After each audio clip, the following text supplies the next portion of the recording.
sahabat tani semua, saat ini saya ada di Kabupaten Samosir bersama petani kita, Pak Simpson Sipahutar. Nah, sebelum kita pergi mengulas tentang pertanian, kita diajak sama Pak Simpson berwisata di Kabupaten Samosir.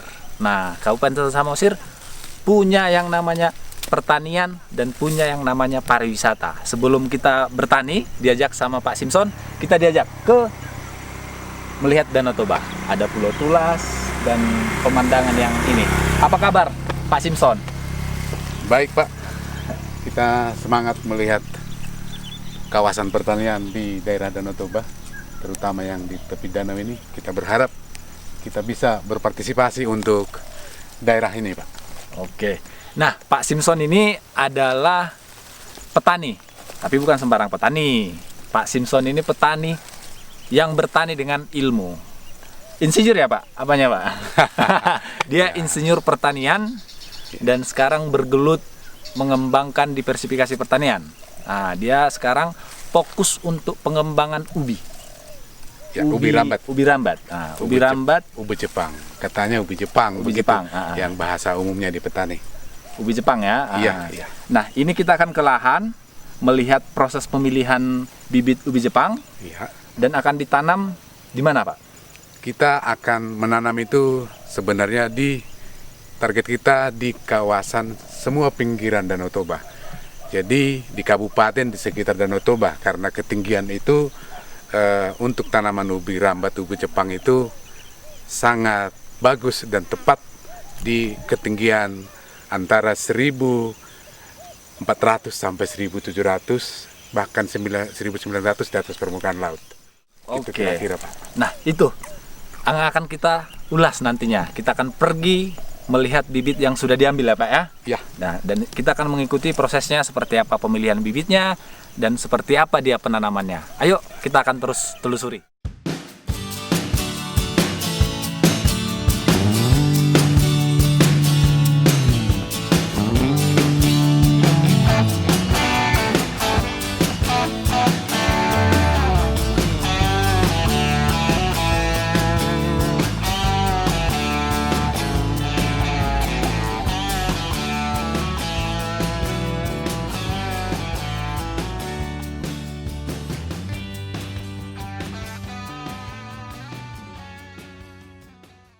Nah, kawan-kawan, kita sudah sampai di lahan ubi Jepang. Kebetulan ini bertemu Pak Simpson pas lagi hujan. Ya.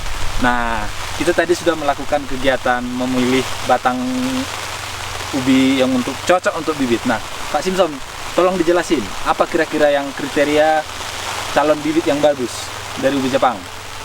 Oke, terima kasih. Jadi kalau ubi Jepang ini kita lihat tanaman kita itu setelah tumbuh begini.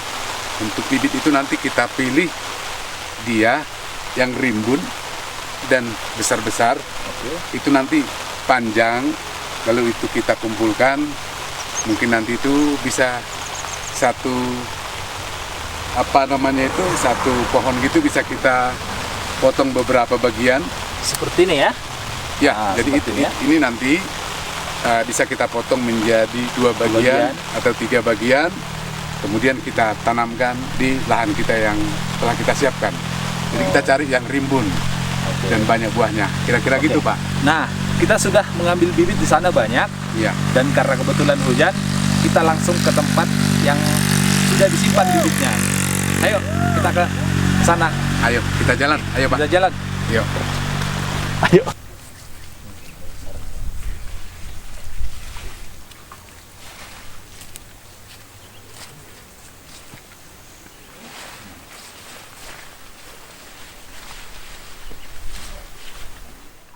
Untuk mendapatkan bibit ini juga tidak susah. Nanti sebelum kita panen kita sudah ambil dulu ini semua dan nantinya itu kita siapkan untuk bibit dan mempermudah kalau kita panen gitu kira-kira Pak. Nah, kira-kira Pak, ini kan sudah diminati di petani. Nah, kira-kira kalau Bapak sendiri rencananya seperti apa penanamannya ini, Pak? Kalau rencana penanaman kita sebenarnya kita mau coba mengedukasi petani dengan kita juga menguasai dari hulu ke hilir sekarang ini. Jadi artinya kita akan edukasi mereka untuk bagaimana kita mengedukasi mulai daripada pengolahan lahan, penanaman, lalu untuk pasca panennya dengan perusahaan-perusahaan yang siap untuk menampung kita dengan harga kontrak. Jadi dengan harga kontrak itu kita harapkan kita juga menanam ini tidak rugi. Artinya secara kabarnya ini juga sekarang lagi naik daun nih ekspornya.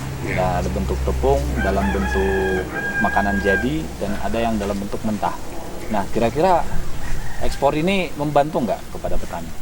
Ya, ekspor inilah yang sangat membantu karena kan seperti ini sebelum diekspor itu keluar itu kan sudah diolah terlebih dahulu oleh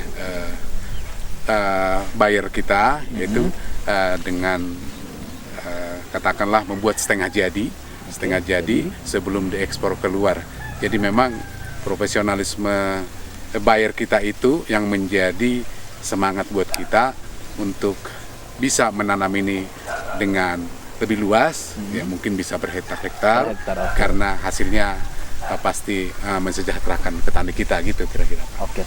Nah, untuk apa sendiri ubi, Pak? Kan selama ini banyak orang belum kita kenal menanam ubi. Misalnya kalau dulu kan banyak di sini kopi dan sebagaimana. Apakah ini menambah nilai ekonomis bagi petani? Misalnya jadi lahannya lebih gampang diolah atau seperti apa, Pak? Saya kira ini menjadi prioritas kita di sini. Selama ini memang petani kita suka menanam kopi, ya. Tapi dalam konsep kita ini sebenarnya ini nanti akan menjadi tanaman di selah-selahnya tanaman kopi kita, Pak. Jadi sekalian kita tanam ini menghasilkan uang dan memelihara kesuburan tanah, kegemburan tanah di sela-sela kopi kita yang kita tanam di daerah sini. Nah, ini kan hampir di dataran tinggi yang ada di Danau Toba, orang sudah mulai bergeliat mengelola ini dan menanam lah. Ya.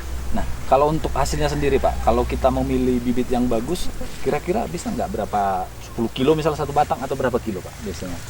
Kalau pengalaman yang sudah kita lakukan dengan petani, ini sebenarnya kalau dirawat dengan bagus, dengan pemupukan yang bagus, kita tidak susah mendapatkan antara 20 sampai 25 ton per hektarnya gitu kira-kira. Oh, berarti bisa dapat 1 ton per rantai ya? Kira-kira gambarannya minimalnya seperti itu. Jadi kita kan harus berbicara di angka minimalnya, jangan di optimisnya gitu. Ya. Berarti teman-teman sahabat tani, itu adalah peluang bisnis yang baru.